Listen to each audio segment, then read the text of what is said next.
જેપીસીના ગુજરાત પ્રવાસનો ત્રીજો અને આજે અંતિમ દિવસ છે। જેપીસી આજે કેન્દ્ર શાસિત પ્રદેશોના તંત્ર સાથે બેઠક કરશે।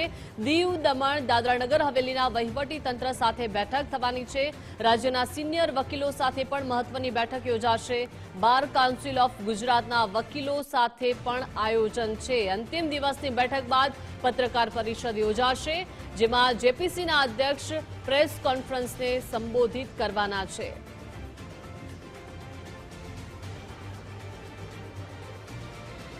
વધુ વિગતો સાથે સંવાદદાતા નિકુંજ જોડાઈ ગયા છે। નિકુંજ, જેપીસીના ગુજરાત પ્રવાસનો આજે ત્રીજો અને અંતિમ દિવસ છે। વિવિધ બેઠકો થઈ અને હવે પ્રેસ કોન્ફરન્સ પણ થવાની છે। વન નેશન વન ઇલેક્શન માટે રચાયેલ જેપીસી ગુજરાતની પ્રવાસે હતી અને આજે તેમનો અંતિમ અને ત્રીજો દિવસ છે।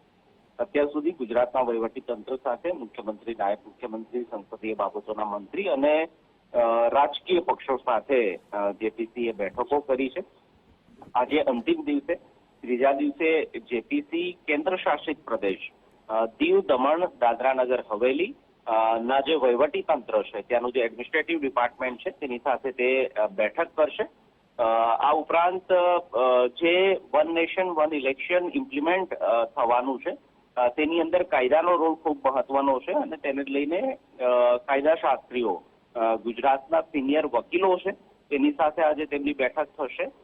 ગુજરાત બાર કાઉન્સિલ સાથે પણ તેની બેઠક થવાની છે અને આ 3 દિવસની ગુજરાત તેનો પ્રવાસ દરમિયાન શું ફીડબેક મળ્યા, કયા પ્રકારના સૂચનો જેપીસીને પ્રાપ્ત થયા છે, તેને લઈને એક પ્રેસ કોન્ફરન્સ પણ જેપીસીના જે અધ્યક્ષ છે પીપી ચૌધરી તેના દ્વારા કરવામાં આવશે। 3 દિવસીય આ બેઠકની અંદર મનોમંથન થયું છે, મેરેથોન બેઠકો થઈ છે। વન નેશન વન ઇલેક્શનને લઈને અલગ અલગ રાજકીય પક્ષોના સૂચનો આવ્યા છે, સુઝાવો આવ્યા છે।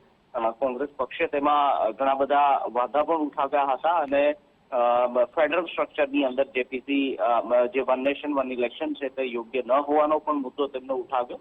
બીજી તરફ ભાજપ અને બીજા સાથી પક્ષોએ પણ વન નેશન વન ઇલેક્શનની અંદર સમર્થનના સૂર પુરાવ્યા છે। તો આજે અંતિમ દિવસ છે। અન્ય રાજ્યની અંદર ગુજરાત બહાર જેપીસી પણ જશે અને ગુજરાતમાંથી ક્યાં ફીડબેક મળ્યા છે તેને લઈને એક પ્રેસ કોન્ફરન્સ પણ થશે।